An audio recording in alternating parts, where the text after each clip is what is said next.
जो राम कथा हमको सुनाए, आप कहाँ सुने इसको, किससे सुने? तब भगवान शंकर ने कहा, मैं काकभुसुंडी से सुना। कहाँ सुना? नीलगिरी पर्वत पर सुना। माता पार्वती ने कहा, प्रभु जब से आपका और हमारा संबंध हुआ तब से तो लगभग आप हमारे साथ में ही हैं, हमको छोड़ करके कहीं इधर उधर नहीं गए। फिर आप कब नीलगिरी पर्वत पर चले गए और काकभुसुंडी से राम कथा सुन लिए? तब भगवान शंकर को कहना पड़ा, देवी सुनो, ये तुम्हारा दूसरा जन्म है। इससे पहले तुम्हारा जन्म हुआ था दक्ष प्रजापति के घर में। अभी तुम्हारा जन्म हुआ है हिमवान के घर में। हिमवान के, हिमाचल के यहाँ मैना के गर्भ से। इससे पहले तुम्हारा जन्म हुआ था राजा दक्ष प्रजापति के घर में। उनकी बेटी बनकर के आई थी। उस समय तुम्हारा नाम सती था। तुम्हारा नाम सती था। उसमें भी एक बार तुमको हम ले गए थे कुंभज ऋषि के आश्रम पर सत्संग सुनने के लिए, राम कथा सुनने के लिए ही। हम तो मनोयोग पूर्वक कथा को सुने थे, साधु के प्रति, कुंभज ऋषि के प्रति श्रद्धा भाव रखे थे, प्रेम रखे थे, भक्ति भाव से कथा सुने थे। लेकिन तुम्हारे अंदर में उनके प्रति कोई भक्ति भाव, श्रद्धा भाव नहीं था, जिससे उनकी कथा को तू सुन नहीं पाई। सुनो, उसी समय इस धराधाम पर परमात्मा श्री राम का अवतार हुआ था। अधर्मियों को मिटाने के लिए, धर्म की स्थापना करने के लिए नरलीला कर रहे थे। अपने पिताजी के आदेशानुसार जंगल आए थे। साथ उनकी पत्नी सीता थी, भाई लक्ष्मण थे।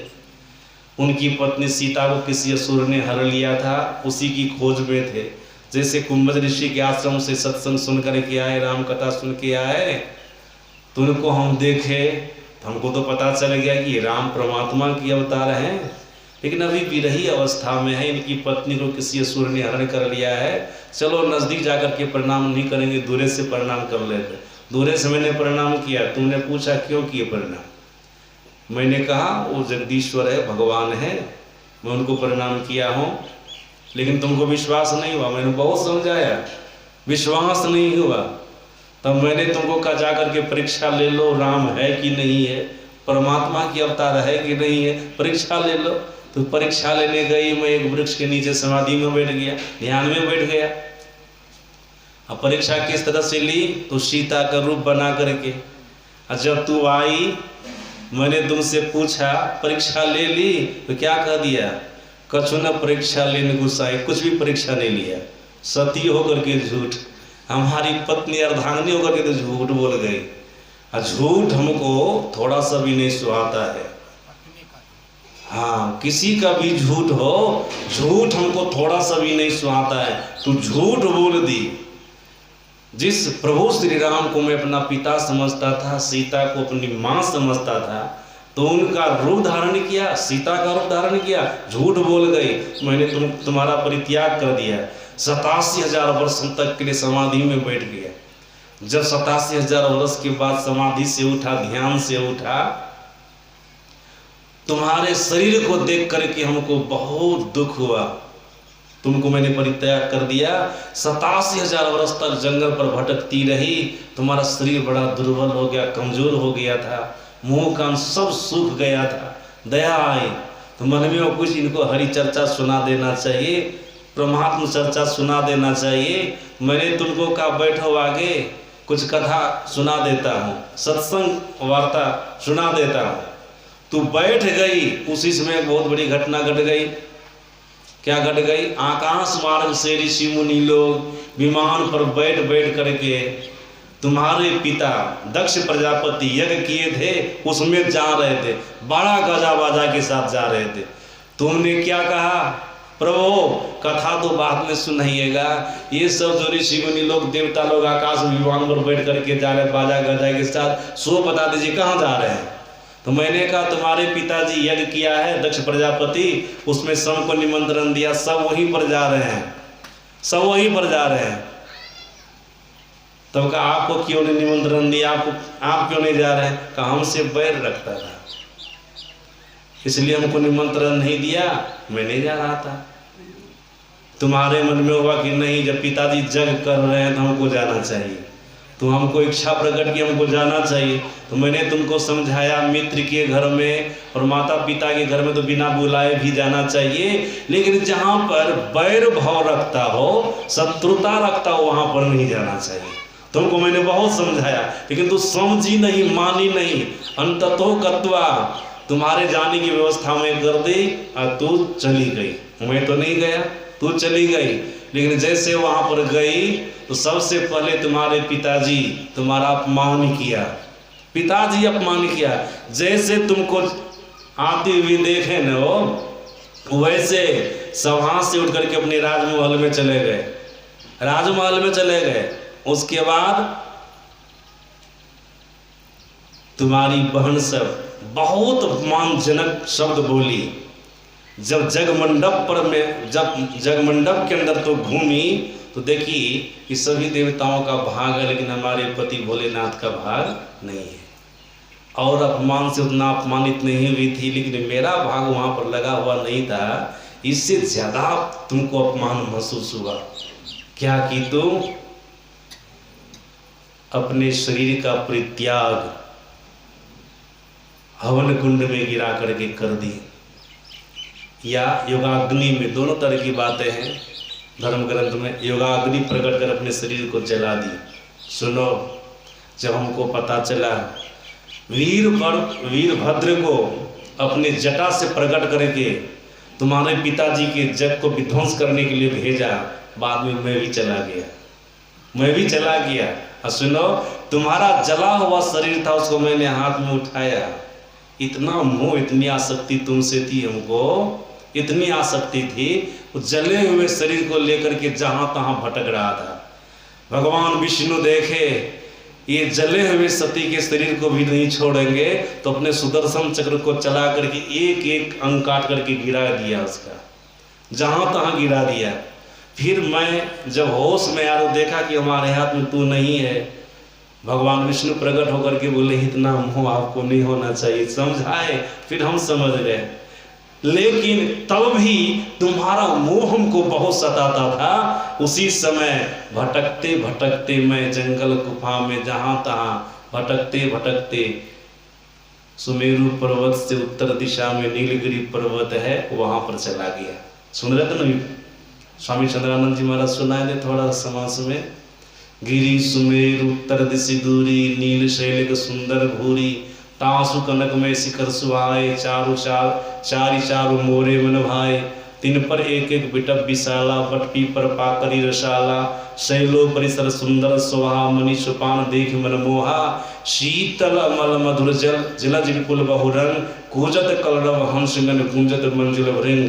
तेहि गिरि चिर बसई खग सोई, तासु नाश कल्पांत न होई। माया कृत गुण दोष अनेका, मोह मनोज आदि विवेका। रहे व्यापी समझ जग माही, तेहि गिरि निकट कबहु नहीं जाए। तहम वसी हरि भजहि जिमि कागा, सो सुनु उमा सहित अनुरागा। सज्जना सुनिए आप लोग इस बात को बढ़िया से। भगवान शंकर कहते हैं जैसे मैं नीलगिरी पर्वत पर गया, बड़ा विचित्र स्थान हमको लगा। उस पर्वत की 4 चोटियां थी, चारों चोटियों पर वृक्ष लगे हुए थे। पर्वत की पहली चोटी पर बट का वृक्ष लगा हुआ था। पर्वत की दूसरी चोटी पर पाकर का वृक्ष लगा हुआ था। पर्वत की तीसरी चोटी पर आम का वृक्ष लगा हुआ था। पर्वत की चौथी चोटी पर पीपल का वृक्ष लगा हुआ था। बिल्कुल चारों तरफ से चोटियां थी। बीच में सरोवर था जिसमें बड़ा सुंदर मीठा जल था। उस सरोवर में मनियों का सोपान, सीढ़ियां लगी हुई थी। मुनियों का सोपान बना हुआ था, सीढ़ी लगी हुई थी, मणि की सीढ़ी लगी हुई थी, उसमें बहुत सारे जलचर प्राणी थे, कमल वगैरह खिले हुए थे, सैकड़ों हजारों की संख्या में, बड़ा मीठा शीतल जल था उसमें, घोड़ा सब गुंजार कर रहे थे, हंस सब कलरव कर रहा था, बड़ा रमणीक स्थान था। हमारा मन वहाँ पर जच गया कि नहीं, अब यहाँ पर कुछ समय तक रहना चाहिए, बड़ा बढ़िया स्थान है। वहाँ पर मैं टीका तो देखा क्या, सुनिए आप। कागभूषुंडी जी महाराज को ऐसे अनुभव ज्ञान नहीं हुआ है, सज्जनों याद रखिएगा, मैं आपको पहले बता दिया। सदगुरु महाराज जी ने कहा 4 साधनों के द्वारा परमात्मा की भक्ति करनी चाहिए। 4 साधनों के द्वारा, मानस जप, मानस ध्यान, दृष्टि साधन और नाद साधन। सूरत शब्द योग नाद साधन की बात है। इन 4 साधनों के द्वारा ईश्वर परमात्मा की भक्ति करनी चाहिए। क्यों करनी चाहिए पता चला ना आप लोगों को? इससे क्या होगा आपको? आप माया के बंधन से छूटेंगे। जैसे माया के बंधन से छूटेंगे वैसे आप सभी प्रकार के क्लेशों से, सभी प्रकार के दुखों से छूटेंगे। जिस भजन को कागभूषुंडी जी महाराज ने नीलगिरी पर्वत पर किया था, वही भजन की जुक्ति हम लोगों के सदगुरु महाराज जी ने हम लोगों को बताने की कृपा की है। वही साधन हम आपको सदगुरु महाराज जी ने बताने की कृपा की है, जो वेद में भी है, उपनिषद में भी है, पुराण में भी है, मतलब दुनिया के सदग्रंथों में भी है, सभी ग्रंथों में भी है। सज्जनों, वही जुक्ति हम आपको मिली है। हम आप भी अगर कागभूषुंडी के तरह रूटीन बना करके नियमबद्ध होकर के भजन करेंगे तो कागभूषुंडी जी महाराज को जैसे अनुभव ज्ञान हुआ, दुनिया के महापुरुष को जैसे अनुभव ज्ञान हुआ, सदगुरु महाराज जी को जैसा अनुभव ज्ञान हुआ, हम आपको भी अनुभव ज्ञान होगा। नहीं, हरि भजन करने से ही, परमात्मा भजन करने से ही जीव का दुख दूर होगा, जीव का क्लेश दूर होगा। क्या करें भगवान शंकर? वहां पर रह करके कागभूषुंडी जी महाराज क्या करते थे? माता पार्वती को सुना रहे हैं, देवी अभी नहीं, उसी समय जब तुम्हारा सती वाला शरीर था उसका त्याग कर दी थी, तुम्हारे वियोग में मैं जहां तहां भटक रहा था, वहीं पर राम कथा सुनना जो मैं तुमको सुनाया। क्या कह रहे हैं? पर्वत की पहली चोटी पर बैठ करके कागभूषुंडी जी महाराज राम कथा कहा करते थे। बट तर्क हरि कथा प्रसंग। पर्वत की पहली चोटी पर बैठकर बट वृक्ष के नीचे कागभूषुंडी जी महाराज हरि कथा करते थे, अर्थात सत्संग करते थे। हरि कथा करते थे, सत्संग करते थे। सज्जनों याद रखिएगा, हम लोगों के सदगुरु महाराज जी ने कहने की कृपा की है, सत्संग करने से जीव को अनेक प्रकार का ज्ञान होता है। सत्संग एक भूमि के समान है, खेत के समान है। जैसे खेत में, भूमि में अनेक प्रकार के फसलें लगती है, अनेक प्रकार के पौधे लगते हैं, उसी प्रकार से सत्संग में अनेक प्रकार के ज्ञान प्रकट होते हैं। अनेक प्रकार के ज्ञान प्रकट होते हैं। यहाँ आएंगे तो आपको अनेक प्रकार का ज्ञान होगा। ये तो पहली बात रही। दूसरी बात, आपको सत्कर्म करने की प्रेरणा, हरि भजन करने की प्रेरणा सत्संग से मिलेगी। सत्संग से मिलेगी। यहाँ पर आने पर ये आपको नॉलेज होगा, नहीं सत्संग करना चाहिए, ध्यान करना चाहिए, मानव जीवन का सर्वोत्कृष्ट कार्य यही है, ये नॉलेज आपको यहाँ पर होगा।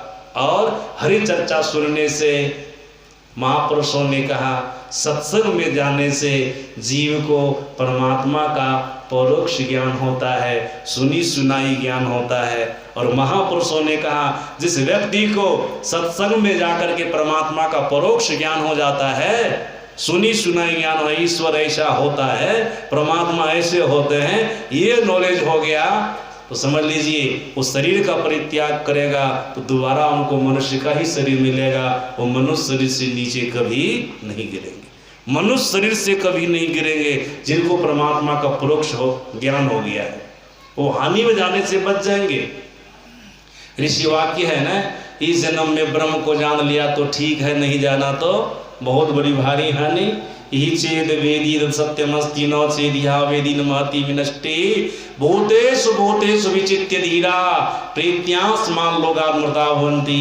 इस जन्म में ब्रह्म को जान लिया तो ठीक है, और नहीं जाना तो बहुत बड़ी भारी हानि। ये कौन सा जानना है? यही परोक्ष रूप में। सज्जना, जब अपरोक्ष रूप में हकीकत में जान लेंगे न कागुसुंडी की तरह, तो आपको अनुभव ज्ञान हो जाएगा, तब तो आप जन्म मरण के चक्र से छूट जाएंगे। लेकिन परोक्ष रूप में सत्संग में जाकर के ईश्वर के संबंध में जान लेंगे, ईश्वर ऐसा होता है, वो प्रकृति के अनुप्रमाणों में व्यापक है और सबसे पड़े भी हैं, और उन्हीं के बदौलत संपूर्ण सृष्टि चलती है, वही सृष्टि का निर्माण किया है। ये सत्संग में जाकर के सुने, परमात्मा का परोक्ष ज्ञान हो गया, समझ लिया आपका मनुष्य शरीर सुरक्षित हो गया, मनुष्य शरीर सुरक्षित हो गया। इसलिए सदगुरु महाराज ने सत्संग की व्यवस्था कर दी। जैसे कागभूषुंडी जी महाराज पर्वत की पहली चोटी पर बैठ करके बट वृक्ष के नीचे हरि कथा करते थे। बट तर्क हरि कथा प्रसंगा। भगवान शंकर कहते माता पार्वती को, देवी मैं वहीं पर नीलगिरी पर्वत पर कागभूषुंडी से राम की कथा सुना। वहां तो विचित्र बात मैंने देखा। भगवान शंकर कहते, देवी कागभूषुंडी स्वयं पक्षी के शरीर में, कौवा के शरीर में थे। उनकी कथा सुनने के लिए, सत्संग सुनने के लिए जो भी आते थे, सारे के सारे पक्षी यही आते थे। अगर किसी मनुष्य शरीरधारी महापुरुष को उनकी कथा सुनने को होता था कि हमको भी कथा सुनना है, तो भी पक्षी का शरीर धारण करके जाते थे। मैं भी गया तो ये शंकर वाला इस शरीर को लेकर ये कथा सुनने नहीं गया, तब हंस का शरीर धारण करके गया था उनकी कथा सुनने के लिए। हंस का शरीर धारण किया था, हंस भी एक पक्षी है ना, हंस का शरीर धारण करके मैं गया था कथा सुनने के लिए। सुनो, इतना ही नहीं, कागभूषुंडी जी केवल कथा ही नहीं करते थे, केवल सत्संगे नहीं करते थे, देवी वो आंतरिक भजन भक्ति भी करते थे। पर्वत की दूसरी चोटी पर बैठ करके कागभूषुंडी जी महाराज पाकर वृक्ष के नीचे जाप यज्ञ पाकर तर करे, जाप यज्ञ पाकर तर करे। पर्वत की दूसरी चोटी पर बैठ करके पाकर वृक्ष के नीचे कागभूषुंडी जी महाराज जाप यज्ञ करते थे। हम लोग जब ध्यान करने के लिए बैठते तो सबसे पहले क्या करते हैं? जाप करते हैं ना। तो हम लोग तो गुरु मंत्र का जाप करते हैं, जो दीक्षा में मिला गुरु मंत्र जपते हैं। सज्जनों, आइए, कागभूषुंडी जी महाराज किस मंत्र का जाप करते थे जानते हैं हम लोग? रामायण में लिखा हुआ है, कागभूषुंडी जी महाराज राम मंत्र का जाप करते थे। इनको दीक्षा किसने दिया था? लोमश मुनि ने दिया था। कागभूषुंडी जी महाराज के गुरु का नाम लोमश मुनि, हम लोगों के गुरु महाराज जी का नाम महर्षि मही परमहंस जी महाराज, यही ना है। भले हम लोगों के यहाँ दीक्षा देने वाले बहुत सारे बाबा होते हैं, लेकिन गुरु महाराज जी का हिदायत होता है, दीक्षा कोई भी दे दे, गुरु कोई मत बनना, गुरु हम ही को रहने देना। गुरु महाराज का कहना है, गुरु हम ही को रहने दो। याद रखिएगा, ऐसा गुरु महाराज जी क्यों कहा? ऐसा इसलिए कहा कि गुरु के अंदर शिष्य के संपूर्ण जीवन का दायित्व आ जाता है। उनके जीवन को स्वच्छ करना, पवित्र करना, उनके संपूर्ण पाप का नाश करना। दीक्षा देने वाले सभी लोग ऐसे नहीं हो सकते कि उनके अंदर में सदगुरु महाराज जी का सामर्थ्य हो, ऐसा तो नहीं हो सकता है। इसलिए सदगुरु महाराज जी ने कहा, तुम्हारे अंदर में उतना भार सहन करने का सामर्थ्य नहीं है, या तुम्हारे अंदर वो शक्ति नहीं है कि तो अपने शिष्य के जीव जन्म जन्मांतर के पाप रूपी कीचड़ का शोषण कर लो, उनको स्वच्छ पवित्र बना दो और उनके जीवन को सुखी बना दो।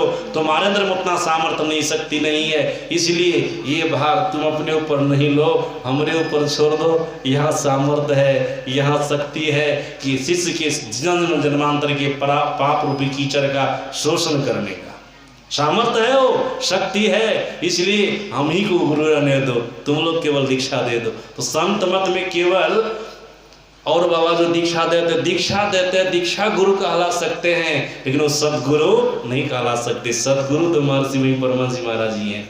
हम लोग के गुरु महाराज महर्षि मही परमहंस जी महाराज हैं। कागभूषुंडी जी महाराज के गुरु महाराज लोमश मुनि है। वही राम मंत्र दिया था दीक्षा में। सज्जन, इतना ही नहीं, पाठ में आया ना, कागभूषुंडी जी महाराज पर्वत की तीसरी चोटी पर आम वृक्ष के नीचे बैठकर आम छाकर मानस पूजा। मानस पूजा मतलब मानस ध्यान करते थे। हम लोग मानस जप के बाद मानस ध्यान करते हैं ना, मानस जप के बाद मानस ध्यान करते थे। काकभूषुंडी जी महाराज मानस जप भी करते थे और मानस ध्यान भी करते थे। पर्वत की दूसरी चोटी पर बैठ करके मानस जप करते थे। जाप यज्ञ पाकर तर करई, पर्वत की तीसरी चोटी पर बैठ करके मानस ध्यान करते थे। आम छा करी मानस पूजा। सज्जन आप कहेंगे मानस जप और मानस ध्यान करने से क्या होता है? सुनिएगा ध्यान से। सदगुरु महाराज जी ने कहनी कृपा की, जो मानस जप करेगा, मानस ध्यान करेगा, उनके जीवन में उनको क्या फल मिलेगा? सतगुरु सतगुरु नितहि पुकारत, सीजत पाप समूरे, सतगुरु रूप हिय में धारत, काम क्रोध मद लोभ दे। गुरु मंत्र का जाप कीजिएगा, पाप राशि का नाश होगा, रिद्धि सिद्धि की प्राप्ति होगी, हृदय पवित्र होगा। सज्जना गुरु रूप का ध्यान कीजिएगा, विकार का नाश होगा, रिद्धि सिद्धि की प्राप्ति होगी और सद्गुरु के अंदर में जितने सद्गुण है वे सारे सद्गुण आपके अंदर में आ जाएंगे। जैसे एक लव्य गुरु मूर्ति का ध्यान किया, द्रोणाचार्य का ध्यान किया, तो द्रोणाचार्य के अंदर में जो गुण था एक लव्य के अंदर में चला गया। उसी प्रकार से गुरु मूर्ति का ध्यान करेंगे तो रिद्धि सिद्धि की प्राप्ति होगी, विकार का नाश होगा और सद्गुरु के अंदर में जितने सद्गुण है, दुर्गुण तो है नहीं, जितने सद्गुण है सारे सद्गुण आपके अंदर में प्रवेश कर जाएंगे ध्यान करने से। मानस जप और मानस ध्यान की क्या महिमा है सो मैं आपको बताया। काकभूषुंडी जी महाराज कथा करते थे, पर्वत की पहली चोटी पर बैठ करके बट तर्क हरि कथा प्रसंगा। सज्जना पर्वत की दूसरी चोटी पर बैठ करके जाप यज्ञ करते थे, जाप यज्ञ पाकर तर करई। पर्वत की तीसरी चोटी पर बैठ करके आम छाकर मानस पूजा, मानस ध्यान करते थे। अब पर्वत की चौथी चोटी पर बैठ करके, इसका खुलासा महर्षि संत सेवी परमहंस जी महाराज ने प्रवचन पीयूष नामक पुस्तक में बहुत बढ़िया से किया है। महर्षि संत सेवी परमहंस जी महाराज ने कहा, पक्षीराज नहीं, काकभूषुंडी जी महाराज पर्वत की चौथी चोटी पर बैठ करके पीपर तरुतर ध्यान सो धरई। पर्वत की चौथी चोटी पर बैठ करके काकभूषुंडी जी महाराज जो संत मत की सर्वोत्कृष्ट साधना है, बिंदु ध्यान और नाद ध्यान सो करते थे। बिंदु ध्यान और नाद ध्यान संत मत की सर्वोत्कृष्ट साधना है। सज्जनों पीपर तरुतर ध्यान सो धरे। पर्वत की चौथी चोटी पर पीपर का वृक्ष लगा है, उस चोटी पर बैठ करके काकभूषुंडी जी महाराज पीपर के नीचे बिंदु ध्यान करते थे और नाद ध्यान करते थे। बिंदु ध्यान समझते हैं ना आप लोग? नाद ध्यान, बिंदु ध्यान मतलब दृष्टियोग का साधन, नाद ध्यान मतलब शब्द साधन। बिंदु ध्यान, जब तक कोई बिंदु ध्यान में सफल नहीं होगा तब तक नाद ध्यान उसके लिए संभव नहीं है। सज्जन अपवाद में सदगुरु महाराज जी ने कहने कृपा की है। हाँ, बिंदु ध्यान में सफल हुए बिना भी अगर कोई नाद ध्यान करे, मतलब शब्द साधना करे, जो संत मत की सर्वोत्कृष्ट साधना, अंतिम साधना है, जिस साधना से आत्मदृष्टि की प्राप्ति होती है, अपनी पहचान होती है, परमात्मा की पहचान होती है, अगर वो साधन कोई करे तो संभवतः ऐसा होगा कि अंधकार मंडल में रह करके माइक शब्द उनको पकड़ा चला जाए और वो माइक शब्द उनको नीचे गिराने का काम नहीं करेगा, नीचे गिराने का काम नहीं करेगा। तब क्या करेगा? स्थूल और सूक्ष्म का जो केंद्र है उससे उत्थित जो नाद है उस नाद को पकड़ाने का प्रयास करेगा। जिसको एक बार साधक पकड़ लिया फिर आगे का काम उनको सहजता से होता चला जाएगा। ये अपवाद में गुरु महाराज जी ने कहा कि भविष्य में ऐसा हो सकता है, लेकिन जब तक कोई बिंदु ध्यान में सफल नहीं होगा तब तक वो नाद ध्यान में सफल नहीं हो सकता है। नाद ध्यान में सफल नहीं हो सकता है। सज्जनों, संत कबीर साहब ने भी कहा, गुरु सीढ़ी ते उतरे शब्द भी हो ना हो, अता को काल घसीटी है राख सके नहीं कोई।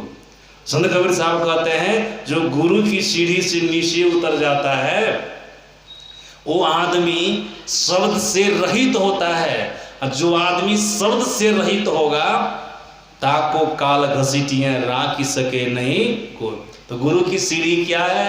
हम लोग के सदगुरु महाराज ने संतवाणी सटिंग में इस दोहा का बहुत बढ़िया खुलासा किया है। देखो गुरु की सीढ़ी क्या है। सदगुरु महाराज ने कहा गुरु की सीढ़ी है सत्संग और बिंदु ध्यान। जो सत्संग करेगा वो मानस जप मानस ध्यान के बाद, ये समझदारी उनको होती रहेगी, मानस जप मानस ध्यान के बाद बिंदु ध्यान करेगा। जैसे बिंदु ध्यान में सफल हो गया, सफल हो जाना मानो भीतर के अंधकार को दूर कर देना है, भीतर में प्रकाश को पा लेना है। सफल हो जाने का मतलब क्या हुआ? भीतर के अंधकार को खत्म कर देना, भीतर में प्रकाश पा लेना, मानो बिंदु ध्यान में सफल हो जाना है। और जो बिंदु ध्यान में सफल हो गया मतलब अपने भीतर के अंधकार को दूर किया, प्रकाश को पाया, तो क्या होगा वहां पर? बिंद में तह नाद बोले, बिंद में तह नाद बोले मतलब नाद होगा, शब्द होगा। सज्जनों, अब प्रकाश में प्रतिष्ठित होकर के साधक वो शब्द साधना करेगा, शब्द साधना करेगा। गुरु के संकेतानुसार जब साधक अपने भीतर में नाद को सुनने लगता है, याद रखिएगा संपूर्ण मस्तक में लगता है नाद गूंज रहा है, संपूर्ण मस्तक में लगता है नाद गूंज रहा है। अब किधर के नाद को पकड़ना है, वो नाद कैसा होता है जिसको हम पकड़ेंगे, इनकी साधन विधि बाद में बतलाई जाती है। संत मत में तो पहले 3 साधना बतलाते हैं ना, मानस जप मानस ध्यान दृष्टि साधन। दृष्टि साधन जब बिंदु ध्यान में कोई सफल हो जाता है, जब वहां पर नाद गुजरने लग जाता है, अनहद नाद गुजरने लग जाता है, तो अनहद नादों में हम किस नाद को पकड़ेंगे, कौन सा नाद हमको ईश्वर परमात्मा तक ले जाएगा, कौन सा नाद किस केंद्र का है, इसकी पहचान सदगुरु करवाते हैं।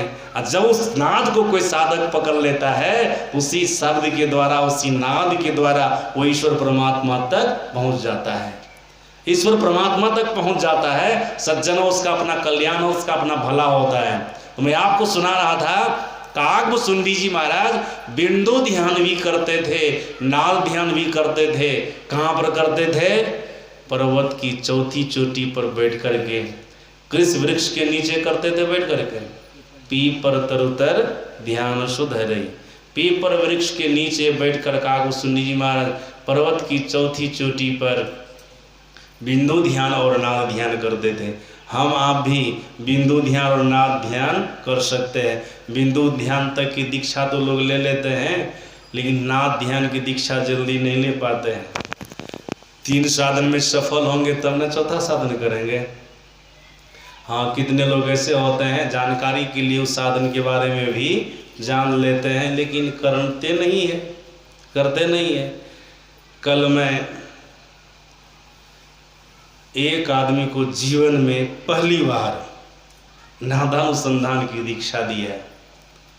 वो लगभग 90 वर्ष के बूढ़े हैं, लगभग 10-15 बार हमारा पीछा किया दीक्षा लेने के लिए। मैं उनको देता नहीं था, बार बार लौटाते रहता था, लौटा रहता।